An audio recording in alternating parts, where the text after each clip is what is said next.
Hello and welcome along to this UCAS International Podcast with me, Robbie James, and on today's episode we are talking all about where you can find support as an international student. We will talk about where you can find support before you begin your university journey in the UK and also during as well. So we're talking about where at university you may be able to get support, what friends you might be able to talk to, parents, and the pros and cons of that relationship as well. We're going to get into all of it with my two wonderful guests, who I'm delighted to say welcome to Anisha Parmar, who is the Regional Manager at Aston University. Welcome along to you, Anisha.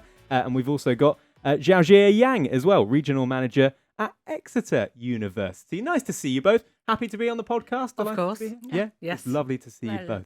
Should we start with Regional Manager is your titles, okay? What does that actually mean? Explain it to me as if I'm a stupid 4-year-old, please, Xiaojie. What does it mean? So basically, I look after all the UK-based international students. For example, if you're studying international school, pathway providers, or doing undergraduate at a university, you're all classified as international student based in the UK. So that's pretty much my role, to look after you guys, to help you identify the right universities for you.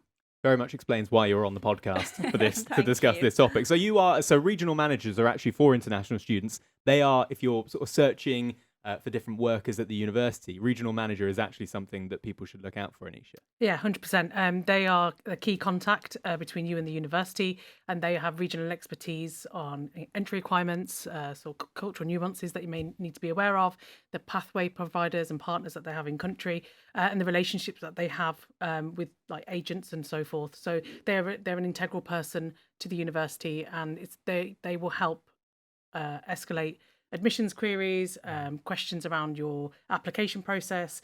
So yeah, they will have that oversight basically.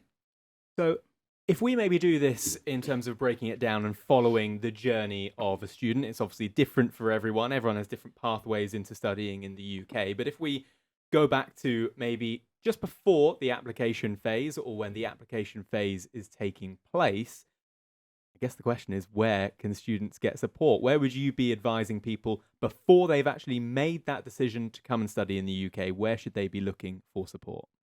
Well, first of all, if you're a UK-based international student or you're based in your country, there are lots of open days or the fairs organized by the universities or your local like consultancy agent. They will usually, British Council as well is a good place. Also UCAS, they will visit your country. It's always a good opportunity to go there and meet the university staff members and talk to them.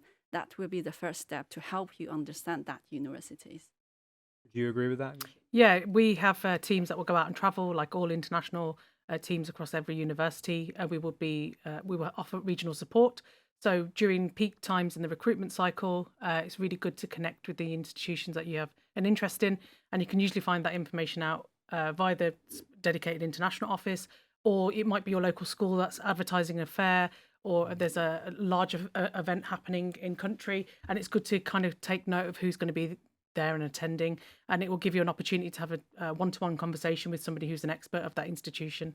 And I suppose it's a bit of a mix of, like you said, those one-to-one conversations, those sort of doing a bit of searching on the internet and finding what different people have had to say and their experiences. I know also, am I right in saying that for some schools there is like a sort of alumni network? So you have students who maybe have studied in the UK, they will come back to whatever country a certain student is studying in or at school in, and then they will give a bit of a review of how they found their experience. Is that a thing?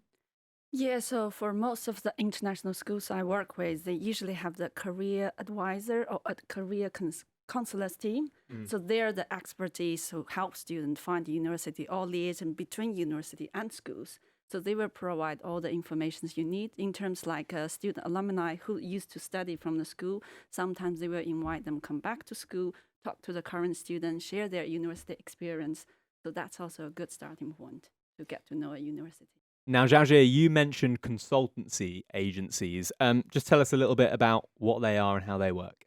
So in this sector, especially for international students, let's say if they have information gap or they couldn't directly go to the university website to find the information clearly, there are certain companies, they call them education consultancy agency. So they provide you some service, help you with the applications, But obviously, every university has a different approach. Some universities, maybe they don't want students to use any of them.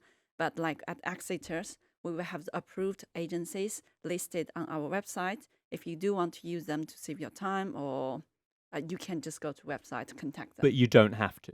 You don't have to. And of course, naturally, this is a big old moment in any student's journey when they're deciding to go to university and coming to the UK. It's a big step.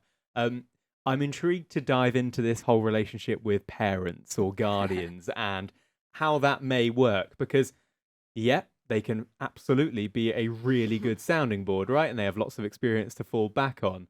The look that you're both giving me maybe suggests that there are some cons to that as well, Anisha. Yeah, parents are, or guardians are, a significant influence on young people's decisions. I think one of the challenges that we sometimes come across is the parental influence can be overbearing sometimes. So if a young person has a dream of doing something quite creative, like arts-based, and the parent has a dream that they do much more clinical-based, and it could be a variety of reasons that why a parent wants their child to do that.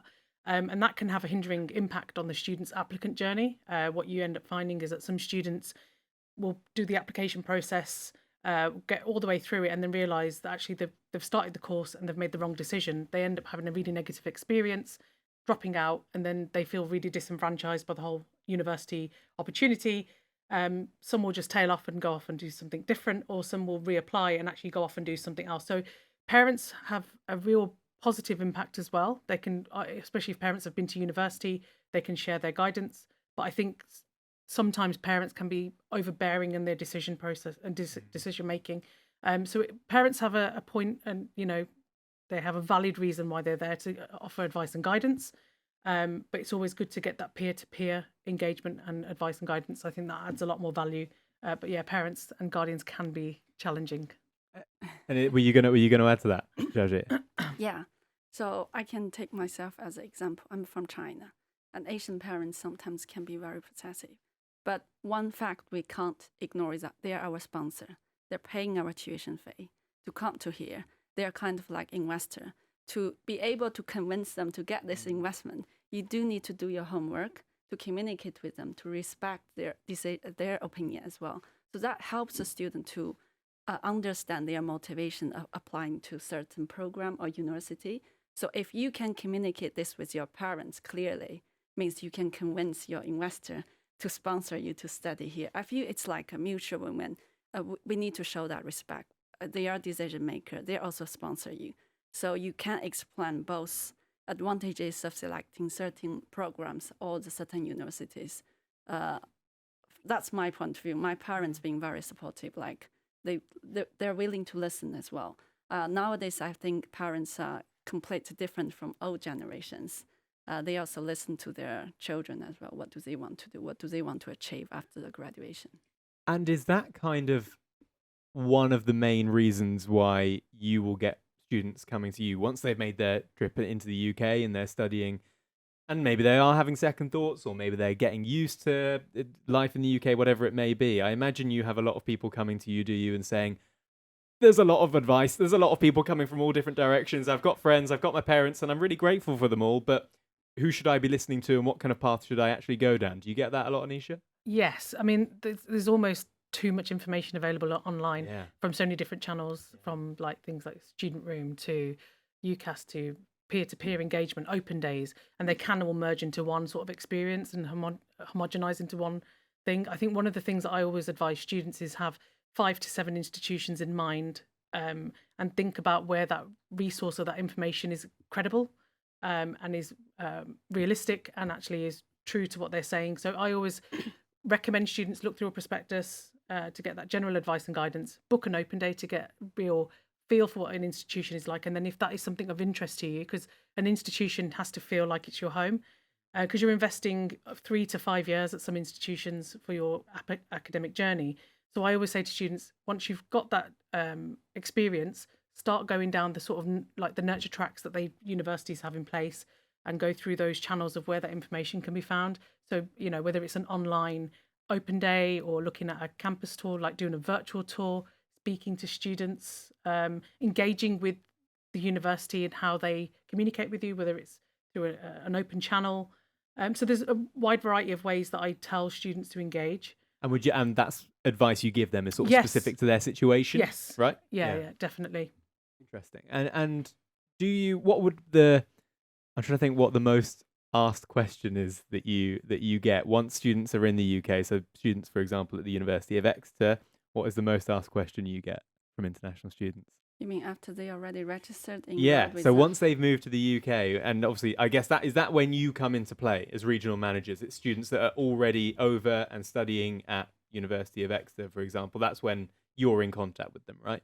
Or No. are you in contact with them pre-journey as well? Yeah, pre-journey. You are, right. So, for example, if students study in the UK already live here in international school, yes, I will go to the school, talk to them, Right. and to help them. The one question, back to what you just asked for, Anisha, the one question, like what the most often question asked by the student and parent to me is like, how can I identify the right program? How do I know it's the right fit for me?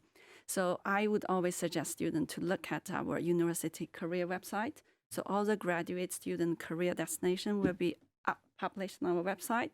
First, look at the job title, the employers to help you to check those job advertisements. Is it something you are interested in doing after your graduation? And you can start it from there to narrow down your programs. And once you have this a bit more idea, then you can select, let's say, 4 or 5 university or different program. Then you can do your research online, structures, everything. That will be the later stage. And once students have made that decision to move to the UK, what then are their biggest challenges, would you say, Anisha? I think if you're an international student already in the UK, you're already kind of aware of the sort of cultural nuances that come with being within British culture. Yeah. But when you're an international student who's moving to the UK, you want to be thinking about things like cost of accommodation. You're thinking about safety, security, which are going to be very important to parents as well. And also the investment that you're putting into what opportunities there are outside of the academic study. So one of the things I get students to do is and like other institutions, we would do pre-departures. And it might be something as simple as when I used to manage Southeast Asia, we used to have young people say, oh, can I bring a rice cooker? And I'm like, no, you don't need to. We've got everything that you can. Or do I really need to bring winter clothes when I arrive? And you could be in the middle of Thailand and there are people searching around for like thick jumpers and it's 40 degrees outside. So You probably get them very cheap. Probably, yeah. I mean, there's great brands out there, but it enables students to start thinking about that journey. So they're going to start in September. So making sure that they're aware of the things that are starting and sort of the trigger points. So it could be like orienteering, like around campus, understanding what Freshers Week is about. So then the words and the sort of language that we use day to day, making the students aware that they can then start to kind of adapt that kind of language whilst they're on campus. So we will work with the student prior to the application being submitted all the way through to the pre-departure, and then they will start part of the academic journey. But we will always keep in touch with students. So I do like coffee and cake clubs before Christmas. Unreal. Yeah, so I try and make a coffee and cake club just to kind of get students used to being in the UK if they want to raise any concerns with me or anything they want to share. Also networking opportunities.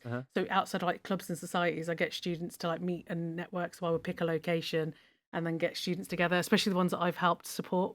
So yeah. Xiaojie, do you do a coffee and cake club? And if not, why not? We do have something similar. We do have like a language cafe for international students, I'm here like for it. ice breaking, so they can exchange their language, making new friends, and free cakes will be provided as well. That's a great opportunity for new international students to meet new people and get social. One more thing, and I think I got a lot of questions. Young generation ask me, do you have Taylor Swift society? Do you have the K-pop society? If you do, I will join your university. If not, I'm afraid I have to choose some other universities. So luckily, Exeter, we have more than 450 student societies. And if there's anything they can't find, students are able to... And is there a Taylor Swift? Is there a K-pop society? Yes, we do. You bet there is. Absolutely. That's amazing. Yeah. I love that. I didn't know Taylor Swift societies existed. I can confirm we don't have one. You don't have yet. one? We have But I'm inspired from today. I know where I'm going if I've got to pick between Aston and Exeter. Yeah.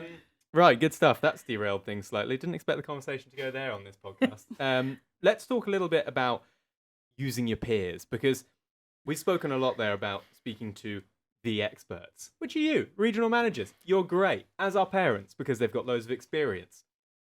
Is there a substitute for actually just talking to a friend? Someone who is your age, going through life at the same time you are. Is that maybe slightly underrated, would you say, Anisha? Yes, I think universities are starting to not starting to, especially the last 5 years, they've really embraced peer-to-peer engagement. So one of the things that we really embrace is the Unibuddy scheme, which is embedded in our website, and a lot of institutions have it. And we encourage that because I think that's a real life and lived experience. I graduated like nearly 20 years ago. My experience at university is very different to somebody who's really living that experience now. And also, I don't have a lived international experience, so I can't relate as much. So as much as I can give the advice and guidance, it's always good that international students can connect with our current ambassadors via the Unibuddy scheme. Really, really valuable way of really engaging and understanding if that's the right fit for the student. So that they could give a real life experience of what an academic timetable is like, what things there are to do in Birmingham, for example, what outside academic study they can do, what clubs and societies they can join if it is Taylor Swift. There's lots of different things that you can get from that. And I think that's an authentic way to understand an institution, because I think outside of a prospectus and a marketing communication, you kind of feel lost. This is the real thing. Yeah. Yeah. I think it's really important. So I really fully encourage students, and I'm on Unibuddy as well. So if a student wants to have a conversation with me or a parent wants to have a conversation, fully happy to have that kind of casual, informal, instant chat kind of feature. So it's really safe way to engage with the institution. Something similar at Exeter, for example? Yes, we do. If you search the program under each program page, you can always find our student have live chat. You can just click there, and then you can have a started live chat with the student and staff members. So that's something is very easily available for any prospective student who want to have a conversation with a university student. And of course, there'll be lots of different variations of Unibuddy for different universities across the UK. UCAS also does have Unibuddy available as well on its website. If we're going to sort of round it off now, I'd like to know your one piece of key advice. So if a student came to you right now and sat down, what is the one thing that you would like them to know before moving to the UK and then during the UK? Xiaojie, we'll start with you. Well, I was an international student myself, so my one piece of advice is just ask yourself, are you ready to go abroad, to go somewhere completely different from where you grown up, where you get used to, and far away from your parents, your family? Because I feel other abilities, you can gain that over time. But mentally, are you ready to do that? And that's something I would ask the student to think about before. And once they're in the UK, what's the one piece of advice you give them? Well, they will survive. They have no choice. They have no choice. So. You don't need any advice. Just get on with it. You're here now. I feel like young generation, they're very quick learner. Like before I come in here, I didn't know how to cook. Now I can cook anything, all kinds of cuisine. You go to? Yeah. What's your go-to? What's one thing you're going to cook? Well, I always cook Chinese hot pot at home as well. So that's a very social things, meeting new friends, introduce Chinese cultural things to people who are from here. So it's that's something I cook a lot. Great. We're coming around yours after this podcast. Anisha, first piece of advice that you'd give someone before moving to the UK? I would connect with the institutions that you're planning to study with and spend your time there. Get to know where you're going to be studying, like the city or the town that you're moving into. Because sometimes you can pick one over the other. And I think sometimes it's more than likely going to be the university, but does the city experience give you what you want? You're going to be studying up to 36 to 40 hours a week. So you need to fill that time with other activities. So when I say to students, you're going to come to Birmingham, it's the second largest city. There's so much to do. It's really well connected. So get them. So I familiarize students that come with us and I send them links to food places, coffee shops and places that they can go and explore, but they can do it at their own pace. So that's part of their kind of the pre-departure experience. But when they do start, I say to them, share your experience with home and domestic students and learn from other international students. You work in a global world. When I went to university, we didn't have social media. That's how old I am. And it's such a great place to have a blank CV and just really develop yourself. If you're not confident in like speaking in large groups, really develop that skill set by doing TEDx, social, like the society, or get involved in the student ambassador scheme. Get involved with as many things as possible because it's a real good like stepping stone into your career and employability. So immerse yourself as much as you possibly can. Find people who can cook if you can't cook. That's always a good bonus thing to do. And really Find a Xiaojie in your life. Go to Exeter and hang out with you guys. But it's really important that the student kind of doesn't just become just isolated, and don't just hang out with people that you are so comfortable with. Go and explore different things. So yeah, definitely immerse yourself in the university experience and the city experience. I like that. Somehow you've merged the two questions into one as to where before you moved to the UK and during. So I like that. You've done very well. What a nice place to end it. I think we should wrap this up. We'll go have some hot pot. Yep. What would your go-to be as well, Anisha? I can make gyozas, so dumplings. That's my go-to. Oh, that's these go Handmade together. one, yeah. Great. I'll bring. I don't know. I'll bring tiramisu for dessert. That's what we'll go for. Noted. Popular. Lovely stuff. Xiaojie, Anisha, thank you so much for coming on the podcast, and also all the brilliant work you're doing at Aston University and at Exeter University as well. We will see you very soon indeed. I think the moral of the story is that there is lots of support out there. So take a breath, have a little look around, and of course, UCAS are always here for you. UCAS.com/international for more information. You can, of course, like and subscribe to this series as well. We've got loads more information on moving to the UK and studying here. Don't forget, you can like, subscribe, follow us. We are everywhere, and we'll speak soon for another episode.